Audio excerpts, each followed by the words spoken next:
আকাশবাণী কলকাতা স্থানীয় সংবাদ পড়ছি সুস্মিতা সেন। বিশেষ বিশেষ খবর হল, দেশের প্রধান বিচারপতি DY চন্দ্রচূড় বলেছেন, জামিনের জরুরি আবেদনের ক্ষেত্রে অনেক হাইকোর্টই প্রয়োজনীয় তৎপরতা দেখাচ্ছে না। লোকসভা ভোটের জন্য 3 মাস বন্ধ থাকার পর আজ বেলা 11টায় শোনা যাবে প্রধানমন্ত্রী নরেন্দ্র মোদীর মাসিক বেতার অনুষ্ঠান মন কি বাত। রাজ্যপাল CV আনন্দ বোস মৎস্যজীবীদের উন্নয়নের রূপরেখা নিয়ে কেন্দ্রীয় অর্থমন্ত্রীর কাছে পূর্ণাঙ্গ রিপোর্ট পেশ করেছেন। বিধাননগরের পোলেনাইট এলাকায় মোবাইল চোর সন্দেহে যুবককে পিটিয়ে খুনের ঘটনায় গ্রেপ্তার 3।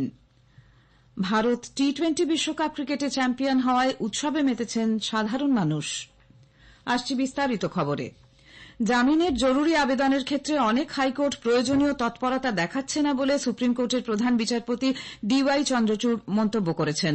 গতকাল কলকাতায় জাতীয় বিচার বিভাগীয় একাডেমির এক অনুষ্ঠানে তিনি বলেন, এই মনোভাব বিচার ব্যবস্থার কখনোই আদর্শ হতে পারে না।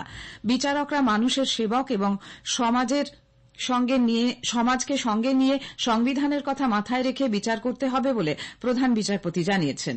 মুখ্যমন্ত্রী মমতা ব্যানার্জি বিচার ব্যবস্থায় কোনো পক্ষপাত না রেখে বিচার করার জন্য শ্রী চন্দ্রচূড়কে অনুরোধ জানান। কোনো রাজনৈতিক পক্ষপাতিত্ব না রেখে গোপনীয়তার মাধ্যমে বিচার ব্যবস্থার পবিত্রতা রাখা উচিত বলে তিনি অভিমত প্রকাশ করেন। শ্রীমতী ব্যানার্জি বলেন, আগামী দিনে উন্নয়ন এবং সাধারণ মানুষের জন্য তিনি নিজেই মামলা লড়বেন। রাজারহাটে কলকাতা হাইকোর্টের পৃথক ভবন নির্মাণের জন্য রাজ্য সরকার 70 একর জমি দিয়েছে বলে তিনি উল্লেখ করেন। অন্যদের মধ্যে কলকাতা হাইকোর্টের প্রধান বিচারপতি TS শিবজ্ঞানন, বিচারপতি দীপঙ্কর দত্ত, রাজেশ বিন্দাল প্রমুখ উপস্থিত ছিলেন। লোকসভা ভোটের জন্য 3 মাস বন্ধ থাকার পর আজ আবার শোনা যাবে প্রধানমন্ত্রী নরেন্দ্র মোদীর মাসিক বেতার অনুষ্ঠান মন কি বাত। প্রধানমন্ত্রী হিসেবে টানা তৃতীয়বার দায়িত্ব নেওয়ার পর এটিই হবে তাঁর প্রথম মন কি বাত। মন কি বাতের এটি 111তম পর্ব। বেলা 11টা থেকে আকাশবাণী এবং দূরদর্শনের সবকটি চ্যানেলে এবং Akashvani news on AIR website, mobile app, প্রধানমন্ত্রীর দপ্তর ও তথ্য ও সম্প্রচার মন্ত্রকের ওয়েবসাইটে এবং ইউটিউব চ্যানেলেও মন কি বাত সম্প্রচারিত হবে। হিন্দিতে এই অনুষ্ঠান সম্প্রচারিত হবার পরেই আঞ্চলিক ভাষায় এর তর্জমা শোনা যাবে। রাজ্যপাল CV আনন্দ বোস সংসদের অধিবেশনের আগে দিল্লিতে গতকাল কেন্দ্রীয় অর্থমন্ত্রী নির্মলা সীতারামনের সঙ্গে বৈঠক করেছেন। কেন্দ্রীয় অর্থমন্ত্রীর বাসভবনে ওই বৈঠকে রাজ্যের মৎস্যজীবীদের উন্নয়ন, রাজ্যের আর্থিক শৃঙ্খলা রক্ষায় রাজ্যপালের ভূমিকা ইত্যাদি বিষয় নিয়ে আলোচনা হয়েছে বলে রাজভবনের তরফে এক বিবৃতিতে জানানো হয়েছে। রাজ্যপাল মৎস্যজীবীদের উন্নয়নের লক্ষ্যে তাঁর তৈরি করা একটি পূর্ণাঙ্গ রিপোর্টও কেন্দ্রীয় অর্থমন্ত্রীর হাতে তুলে দিয়েছেন। একই সঙ্গে অর্থমন্ত্রীকে শ্রী বোস জানিয়েছেন, রাজ্যপাল বিকাশ কে দূত কর্মসূচির আওতায় রাজ্যে চলা কেন্দ্রীয় প্রকল্প যাতে সঠিকভাবে রূপায়িত হয় সে ব্যাপারে তিনি নজরদারি চালাবেন। রাজ্যের আর্থিক পরিস্থিতি নিয়ে মুখ্যমন্ত্রীকে একটি শ্বেতপত্র প্রকাশেরও দাবি জানান তিনি।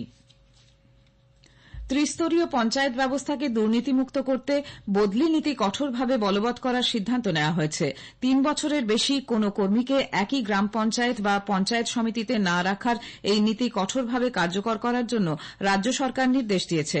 পঞ্চায়েত দপ্তর সূত্রে জানা গিয়েছে, যারা এই মুহূর্তে 3 বছরের বেশি সময় ধরে গ্রাম পঞ্চায়েত বা পঞ্চায়েত সমিতিতে রয়েছেন তাদেরকে অবিলম্বে বদলি করতে হবে। রাজ্য পঞ্চায়েত দপ্তরের এই নির্দেশিকা প্রত্যেকটি জেলায় পাঠানো হয়েছে। বউবাজারে ছাত্রাবাসে মোবাইল চোর সন্দেহে পিটিয়ে খুনের পরই এ ধরনের আরও একটি মর্মান্তিক ঘটনা ঘটেছে সল্টলেক ইলেকট্রনিক্স থানা এলাকার পোলেনাইটে। গতকাল ভোরে বিধাননগরের ওই এলাকায় মোবাইল চোর সন্দেহে বেধড়ক মারধরের জেরে প্রসেন মণ্ডল নামে বছর 22-এর এক যুবকের মৃত্যু হয়। গুরুতর আহত অবস্থায় প্রথমে তাকে স্বাস্থ্যকেন্দ্রে নিয়ে যাওয়া হয়। অবস্থা সংকটজনক হওয়ায় চিকিৎসকরা তাকে হাসপাতালে রেফার করেন। সল্টলেকের একটি বেসরকারি হাসপাতালে নিয়ে যাওয়া হলে চিকিৎসকরা তাকে মৃত ঘোষণা করেন। এদিকে পুলিশ এই ঘটনায় তপন সরকার, হরষিত সরকার ও শ্রীরাম মণ্ডল নামে 3 জনকে গ্রেপ্তার করেছে। পুলিশ প্রাথমিকভাবে জানিয়েছে, নিহত প্রসেনের বিরুদ্ধে এর আগে চুরির অভিযোগ থাকলেও এই ঘটনার সঙ্গে তার কোনো যোগসূত্র আছে কিনা তা জানা যায়নি। স্থানীয় সংবাদ শুনছেন আকাশবাণী কলকাতা কেন্দ্র থেকে। অবৈধভাবে ভারতে আসা শরীফ মণ্ডল ওরফে আলী নামে এক বাংলাদেশী নাগরিককে কোচবিহার থেকে গ্রেপ্তার করল রাজ্য পুলিশের STF। জেরায় সে জানিয়েছে, ভারতে অবৈধ কাজ করার জন্য উত্তর পূর্বের কোনো এক রাজ্য দিয়ে অনুপ্রবেশ করে সে। জন্মের ভুয়ো শংসাপত্র ও স্কুল সার্টিফিকেট জোগাড় করে প্যান ও আধার কার্ড বানায়। কোচবিহারের কোতোয়ালি থানায় মামলা রুজু করে পুলিশ তদন্ত শুরু করেছে। কোনো জঙ্গি সংগঠনের সঙ্গে তার যোগসাজশ আছে কিনা তা খতিয়ে দেখা হচ্ছে। নদিয়ার ঐতিহাসিক স্থানগুলি তীর্থযাত্রীদের কাছে আরও আকর্ষণীয় করে তুলতে ঢেলে সাজানোর উদ্যোগ নেওয়া হয়েছে। এজন্য গতকাল ফুলিয়ার কবি কৃত্তিবাস ওঝার জন্মস্থান দিগনগরে 1591 শতাব্দীর প্রাচীন রাঘবেশ্বর শিব মন্দির, শান্তিপুরের শ্যামচাঁদ মন্দির, বাবলার অদ্বৈতপাঠ, নবদ্বীপের স্বরূপগঞ্জ ঘাট ও ফুলিয়ার কৃত্তিবাস ঘাট ড্রোনের মাধ্যমে পর্যবেক্ষণ করা হয়। এই সব স্থানগুলির তথ্য সম্মিলিত করে উন্নয়নমূলক কাজের জন্য একটি রেকর্ড তৈরি করা হবে।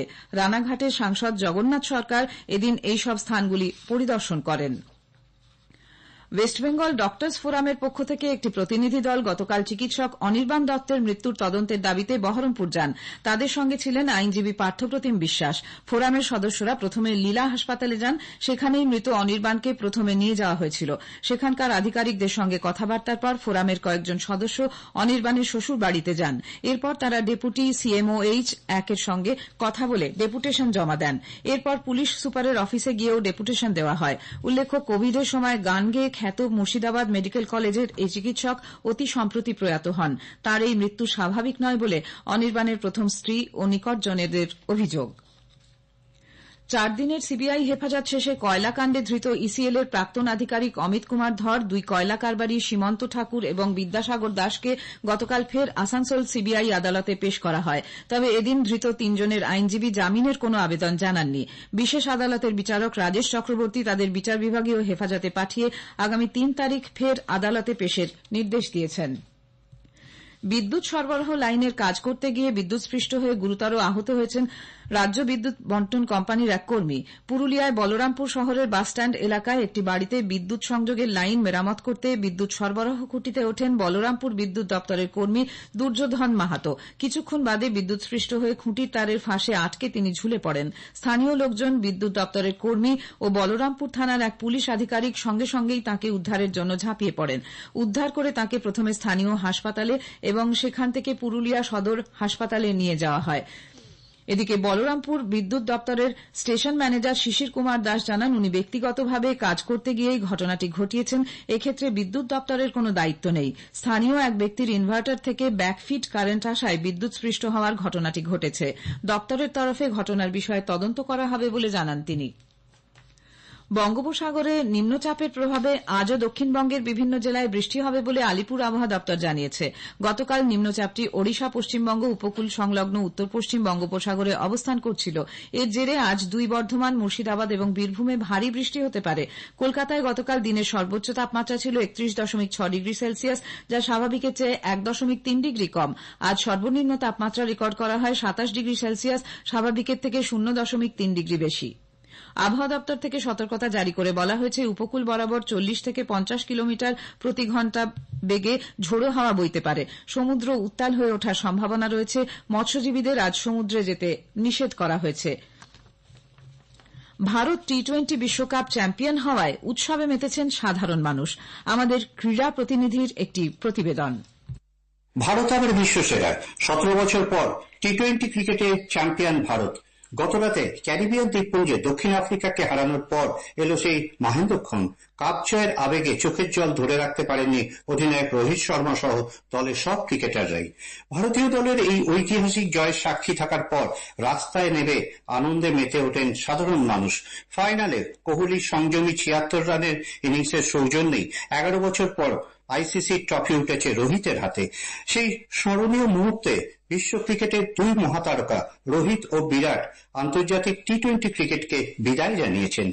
159টি T20 ম্যাচের 5টি শতরান সহ রোহিতের সংগ্রহ 4231 রান। 125টি T20 ম্যাচে কোহলির ব্যাট থেকে এসছে 1টি শতরান সহ 4188 রান। রোহিত অবশ্য জানিয়েছেন তিনি টেস্ট ও একদিনের ম্যাচ খেলবেন। বিশ্বকাপে ভারতীয় দলে রোহিতের প্রস্তাবে সায় দিয়ে 4 স্পিনারের অন্তর্ভুক্তি নিয়ে অনেকেই প্রশ্ন তুলেছিলেন। প্রাক্তন ভারত অধিনায়ক সৌরভ গাঙ্গুলি রোহিতের পাশে দাঁড়িয়েছিলেন।